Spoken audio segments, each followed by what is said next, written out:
내가 주를 보았다라는 제목으로 말씀을 나누겠습니다. 예수님은 금요일 오후에 운명하시고 장사되었습니다.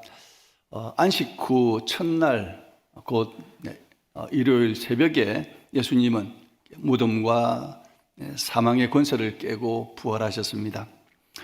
아직 어두운 새벽에 막달라 마리아가 무덤을 찾아갔을 때 이미 무덤의 문은 열려 있었습니다.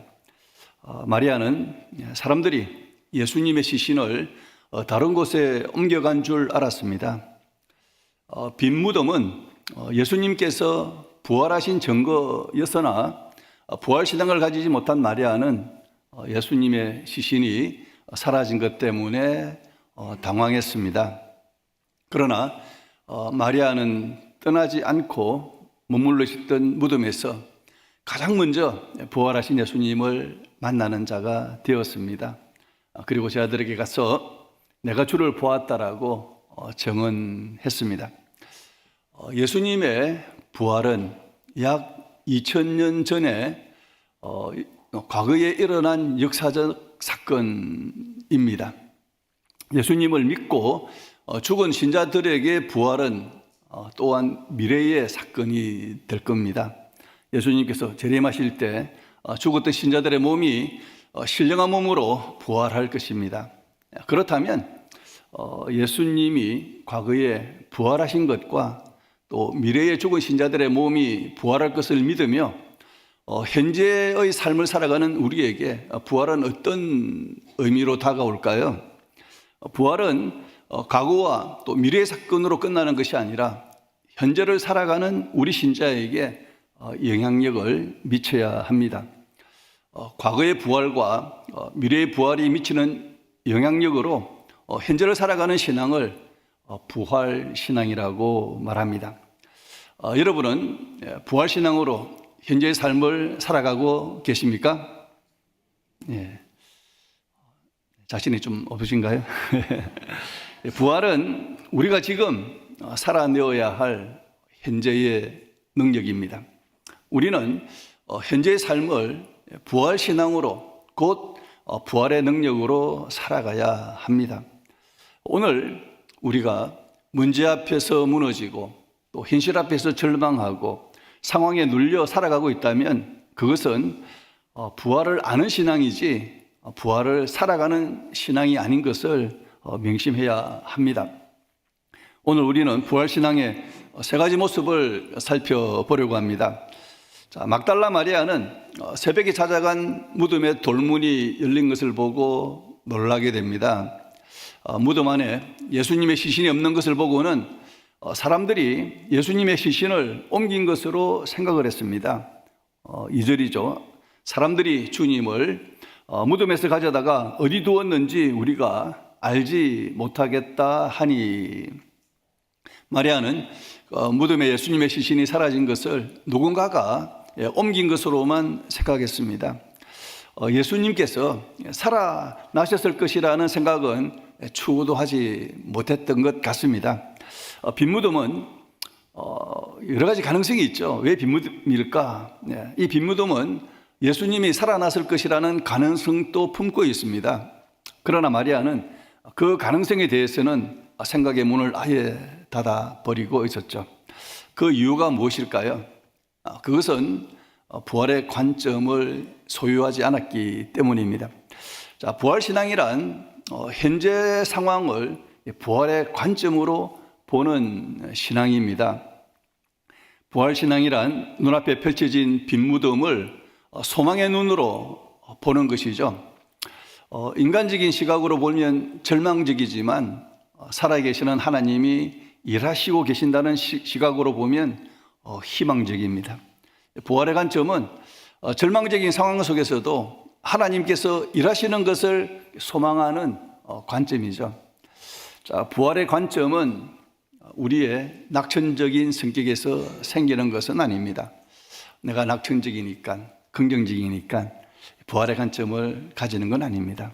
부활의 관점은 살아계시는 하나님을 믿을 때 생기는 겁니다. 무에서 유를 창조하시고 죽은 자를 살리시는 하나님을 믿으시죠. 이 하나님께서 나의 상황에 개입하셔서 일하는 것을 믿지 않습니까? 그렇다면 살아계셔서 나의 상황을 주관하시는 하나님을 믿는다면 당연히 부활의 관점을 가져야 할 것입니다. 살아계셔서 지금도 역사하시는 하나님을 믿는다고 하면서 지금의 절망적인 상황이 변할 것을 믿지 않는다면 우리는 말뿐인 신자일 겁니다. 예수님의 시신이 사라졌다는 마리아의 말을 듣고 베드로와 또 예수께서 사랑하시던 그 다른 제자, 이 다른 제자는 요한을 가리킵니다. 제자 요한이 요한복음을 쓰면서 자기 이름을 밝히기보다는 예수께서 사랑하시던 다른 제자라고 표현하고 있죠.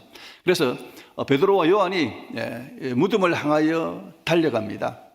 시신이 없어졌다는 소식을 듣고 두 사람 역시 예수님의 시신이 사라졌다는 말에 당혹감으로 달려갔을 겁니다. 누가 먼저 도착했습니까? 요한이 먼저 도착합니다. 아무래도 조금 젊은 사람이 좀 빨리 달린 것 같습니다. 요한은 이렇게 먼저 도착했는데 무덤 안에 들어가지 않고 그 속을 들여다만 보았습니다. 그러나 행동적인 성격의 베드로는 요한보다 늦게 도착했지만 먼저 무덤 안으로 들어갔고 그제서야 요한도 뒤따라 들어가게 되죠. 두 사람은 무덤 안의 상황을 살펴보았습니다. 예수님의 시신을 샀던 세마포가 놓여 있는 것과 또 지금 이제 요한이 요한복음을 기록하면서 옛적에 자기가 무덤에 들어갔던 그 상황을 지금 기록하고 있는 겁니다. 세마포가 놓여 있는 것과 머리를 샀던 수건은 딴 곳에 샀던 대로 놓여 있던 것을 보았습니다. 이러한 관찰은 예수님께서 부활하셨다는 중요한 단서가 될 수 있었습니다. 상식적으로 생각해 보더라도 시신을 옮길 때 시신을 싼 수위를 제거할 리가 있겠습니까? 시신을 벗겨서 막 썩어가는 시신을 들고 갈 사람 여기 아무도 없을 겁니다. 그리고 요한의 기록은 예수님이 무덤에 누워있는 상태에서 부활하실 때 신비하게 몸만 영적으로 빠져나오는 것을 충분히 우리가 해석할 수가 있습니다. 예수님 부활하실 때는 우리와 같은 몸이 아니라 신령한 몸으로 이렇게 부활을 하시죠. 자, 그러나 베드로와 요한은 부활의 결정적인 단서를 보고도 깨닫지 못했던 것 같습니다. 9절에 보면 그들은 성경에 그가 죽은 자 가운데서 다시 살아나야 하리라 하신 말씀을 아직 알지 못하더라. 자, 이들은 구약에서 메시아가 다시 살아날 것을 예언한 말씀을 깨닫지 못했습니다. 그리고 이들은 예수님께서 자신이 부활할 것을 여러 차례 말씀하셨지만 여러 번 듣고도 깨닫지 못했죠. 부활의 관점이 있었더라면 무덤 안에 들어간 두 사람은 펼쳐진 상황을 보고 예수님께서 부활하실 것이라는 긍정적인 마음을 가질 수 있었습니다. 요한의 기록에서 독자가 두 사람의 긍정적인 반응을 전혀 느낄 수 없는 이유는 이들이 예수님의 부활을 믿지 못했던 것으로 보입니다. 10절 보시면 이 두 제자가 자기들의 집으로 돌아가니라. 뭔가 이 표현에 부활하신 예수님을 이렇게 믿었다는 이런 감격과 흥분이 전혀 없죠. 두 제자가 무덤 안의 단서를 보고 예수님이 부활하셨다라고 믿었더라면 흥분된 마음을 감추지 못했을 겁니다. 그냥 두벅두벅 이렇게 맥없이 집으로 돌아간 것 같지는 않습니다. 자, 무덤에 늦게 들어간 요한은 들어가 보고 믿었다고 했는데 무엇을 믿었는지 우리가 단정할 수는 없습니다. 20장 8절 보시면요, 그때야 무덤에 먼저 갔던 그 다른 제자도 들어가 보고 믿었더라. 뭘 믿었는가? 그래서 이에 대한 해석이 아주 분분합니다. 사람들이 예수님의 시신을 가져갔다는 마리아의 말을 믿었다는 것인지, 예수님이 부활하신 것을 믿었다는 것인지 학자들 사이에도 의견이 좀 분분하죠. 자, 보고 믿었다는 이 말을 긍정적으로 해석하여도 요한은 무덤 안의 단서를 보고 예수님의 부활을 그 가능성을 생각했을지는 몰라도 확신하지는 못했던 건 사실입니다. 요한이 부활의 관점을 가졌더라면 좀 반신반의하지는 않았을 겁니다. 부활의 관점이 없는 자에게 아무리 많은 단서를 보여주어도 믿지 못합니다. 행사들의 눈 예리하죠. 우리는 사건 현장 가도 전혀 단서 하나 보지 못하지만 행사들은 눈이 열려 있어 가지고 거기서 막 단서들을 찾아내지 않습니까? 눈이 닫혀 있는 자에게 수많은 단서가 무슨 의미가 있겠습니까? 같은 사건도 어떤 관점으로 보느냐에 따라 전혀 다른 의미가 됩니다. 부활의 관점으로 보지 못하였기에 부활한 사건을 두고 아무도 부활을 말하지 못했습니다. 정작 부활을 기뻐해야 할 자리에서 슬퍼하는 비극이 일어난 것이죠. 우리가 살아계시는 하나님을 믿는다면, 하나님께서 우리 삶에 개입하시는 것을 믿는다면 우리는 모든 사건을 부활의 관점으로 보아야 합니다. 히브리서 11장 19절 보시면요, 그가 아브라함이죠. 하나님이 능히 이삭을 죽은 자 가운데서 다시 살리실 줄로 생각한지라. 자, 아브라함은 살아계시는 하나님을 믿었기 때문에 이삭을 바쳐도 이삭을 살릴 것이라는 이런 믿음이 있었죠. 요셉은 애굽의 노예로 팔렸으나 살아계시는 하나님께서 함께 하시는 것을 믿었기 때문에 모든 시련을 이길 수가 있었습니다. 다윗은 사망의 음침한 골짜기일지라도 여호와 하나님께서 함께 하시는 것을 믿었기 때문에 두려움을 이길 수가 있었습니다. 그러나 엘리야 선지자, 절망적인 상황에 마음을 뺏기게 되죠. 이세벨 여왕이 자기를 죽이려고 하는 그런 상황 속에서 하나님을 바라보기보다는 상황을 바라보면서 도망하는 선택을 하고 말았죠. 자, 부활의 관점이 없으면 하나님께서 일하셔도 보지 못합니다. 지금 우리들의 모습이 아닌가요? 문제에 부딪히면 망했다고, 어려운 상황을 보면 끝났다고, 현실을 보면 희망이 없다라고 낙심하지 않습니까? 그러나 부활신앙을 가진 자는 아직 끝이 아니다. 하나님께서 일하신다. 하나님께서 회복시키신다는 말을 외치지 않겠습니까? 이처럼 부활신앙은 절망적으로 보이는 사건도 하나님께서 역전시키신다는 확신입니다.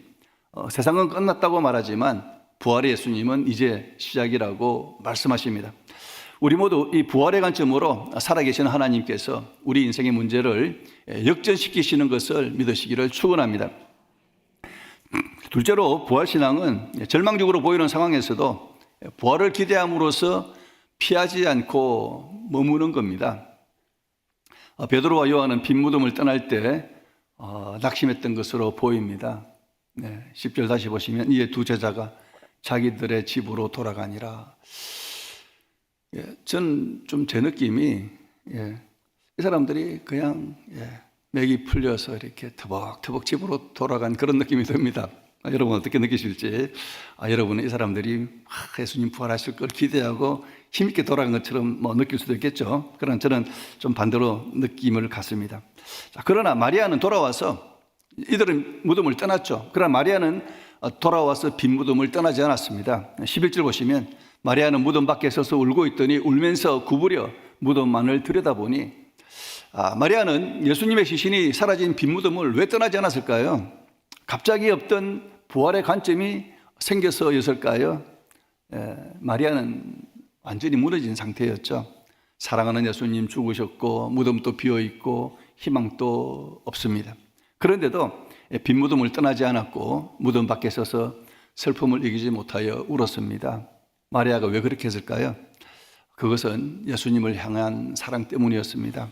그것은 자기 인생을 구원해 주신 예수님에 대한 사랑이죠. 막달라 마리아가 어떤 사람인지 누가복음 8장 2절은 이렇게 말하죠. 곧 7 귀신이 나간 자 막달라인이라는 마리아와, 막달라 지역의 출신인 마리아, 7 귀신이 들어서 험악한 정말 고통스러운 삶을 살았던 여자였는데 예수님께서 7 귀신을 쫓아내 주셨죠.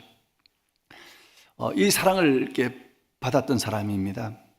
비록 시신일지라도 기약의 이김을 받지 못하고 있다는 생각에, 누군가 시신을 훔쳐갔다는 이 생각에 마리아의 마음이 아팠던 것은 사랑 때문이었죠. 하나님은 우리에게서 무엇보다도 사랑을 보십니다. 부족하여 실수해도 우리가 사랑의 마음으로 한 것을 보시죠. 마리아는 사라진 예수님의 시신 때문에 슬피 울었습니다. 마리아의 눈물은 단순한 슬픔이 아니라 사랑의 눈물, 예수님을 향한 갈망의 눈물이었습니다. 마리아는 예수님을 사랑했기 때문에 빈 무덤일지라도 쉽게 떠나지 못했습니다. 사랑은 무너진 현장에 머물러 있게 하는 힘입니다. 우리가 놓쳐서는 안 되는 중요한 진리가 있습니다. 다 이해하지는 못하여도 사랑하는 마음으로 울고 있을 때 선한 목자 예수님은 자기 양을 찾아오신다는 겁니다.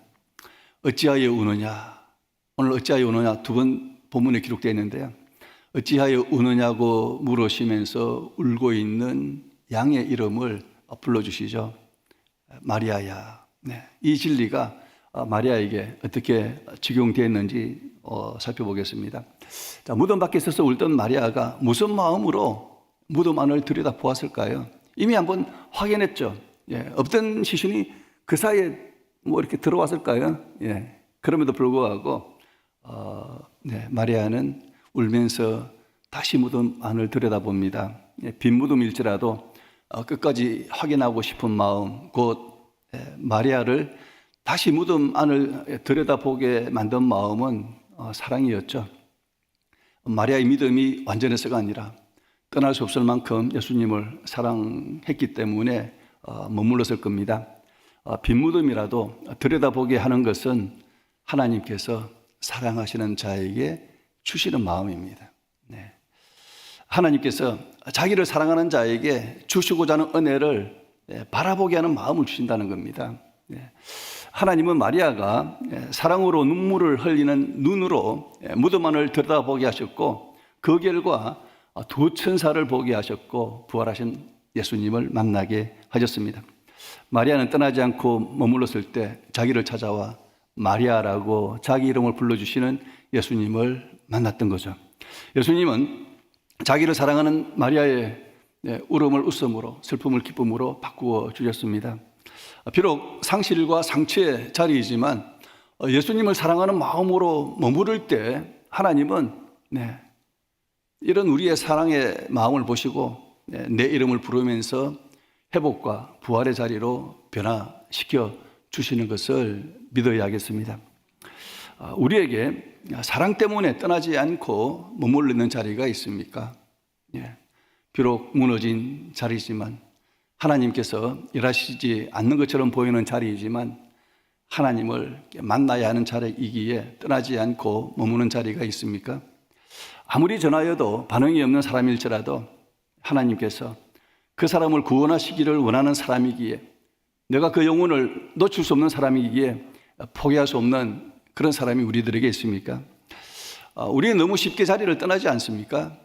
하나님께서 일하시면 생명이 살아나는 자리를 쉽게 포기할 때가 있지 않습니까? 기도하다가 응답이 없으면 그만 멈추지 않습니까? 교회를 섬기다가 힘들면 섬김을 그만두거나 또 교회를 떠나지 않습니까? 그러나 하나님은 말씀하시죠. 그 자리에 머물러 있으라고. 왜냐하면 하나님은 사랑으로 머물러 있는 자를 통하여 부활의 기적을 이루시기 때문입니다. 우리는 부활의 관점을 장착한 부활신앙을 살아내어야 합니다. 그렇게 하려면 살아계신 하나님께서 부활의 기적을 이루실 것이라는 기대로 소망이 보이지 않아도 머물러 있어야 합니다. 마리아는 사랑 때문에 머물러 있었지만 이제 우리에게는 하나님을 사랑하는 마음과 함께 부활의 기적을 이루시는 하나님을 기대하는 마음도 있지 않습니까? 부활신앙이란 하나님께서 자기를 사랑하는 자에게 부활의 기적을 이루어 주실 것을 기대하여 소망이 보이지 않아도 그곳에 머무는 것입니다. 지금 하나님께서 안 계신 것 같은 자리에 서 있다는 생각이 드십니까? 그래서 실망하여 기도를 포기하려 하고 있지 않습니까? 사명을 중단하려고 하지 않습니까? 그런 하나님께서는 사랑하는 마음과 기대하는 마음으로 그 자리를 지키라고 말씀하시죠. 왜냐하면 부활의 기적은 실망하여 떠난 자리가 아니라 사랑과 기대로 머무는 자리에서 일어나기 때문이죠. 부활의 기적을 기대하는 마음으로 사명의 자리에서 한 번 더 무릎을 꿇고 한 번 더 참고 한 번 더 들여다보는 우리가 되기를 축원합니다. 부활하신 예수님을 만난 마리아는 그 기쁨을 주체하지 못하여 예수님을 붙들었습니다. 마리아가 예수님을 붙들었다는 동사의 뜻은 떨어지지 않도록 계속 매달려 있었다는 뜻입니다.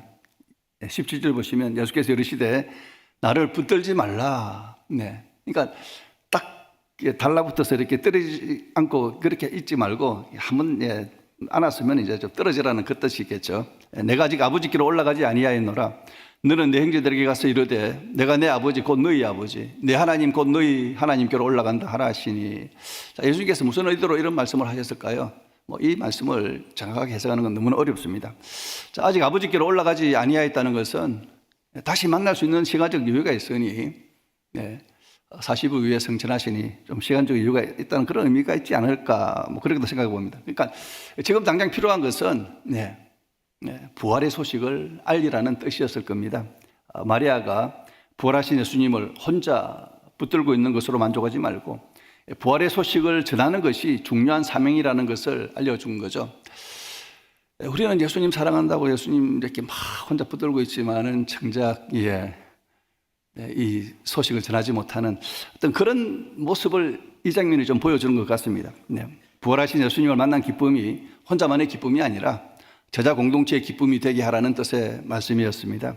마리아는 예수님께서 하신 말씀의 의도를 깨달았고 제자들에게 가서 내가 주를 보았다라고 증언했습니다. 18절 막달라 마리아가 가서 제자들에게 내가 주를 보았다 하고 또 주께서 자기에게 이렇게 말씀하셨다 이러니라. 마리아가 제자들에게 부활하신 예수님을 보았다라고 단순히 증언한 것이 아니라 예수님께서 부활을 증언하라고 맹하셔서 내가 이렇게 달려왔다라는 그 말도 했다는 겁니다. 우리는 예수님께서 부활의 복음을 전하는 사명을 대단히 중요하게 여기셨다는 것을 이 표현에서 우리가 명심해야 됩니다. 자, 부활신앙은 내가 경험한 부활의 기쁨을 혼자 간직할 수 없어서 전하고 나누는 것이죠. 그래서 부활신앙 혼자 품고 있는 것이 아니라 그 기쁨을 나누는 겁니다. 여러분에게 말하지 않고는 견딜 수 없었던 사건이 있었습니까? 명의를 만나서 여러분의 불치병이 나음을 받았다면 입을 닫을 수가 있겠습니까? 아무개에서 너무 용하더라. 이렇게 광고하지 않겠습니까? 특효약을 만나서 여러분의 고질병이 하루아침에 나았다면 입을 닫을 수 있겠습니까? 우리가 만난 예수님 때문에 영불에서 영생으로 옮겨가게 되었다면 이 기쁨을 어찌 혼자만 누릴 수가 있겠습니까? 그런데 부활의 기쁨을 주신 예수님을 자랑하기보다는 예수님을 알리기보다는 내가 그리스도인이 된 것을 부끄러워하고 있으니 이 어찌 된 일입니까? 어디 가서도 내가 그리스도인입니다. 직장에서 내가 그리스도인이기 때문에 이런 불의한 일은 하지 않습니다. 이렇게 잘 못한다면 이렇게 부끄러움을 표현하는 것 아니겠습니까?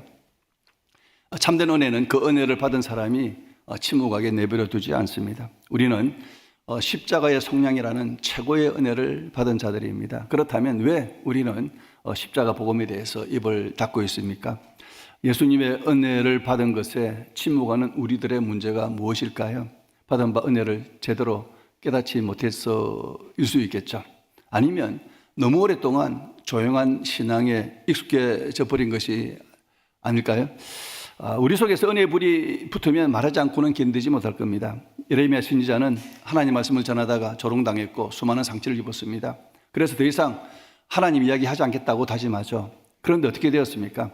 예레미야 10장 9절 내가 다시는 여호와를 선포하지 아니하며 그의 이름으로 말하지 아니하리라 하면 나의 마음이 불붙는 것 같아서 골수에 사무치니 답답하여 견딜 수 없나이다.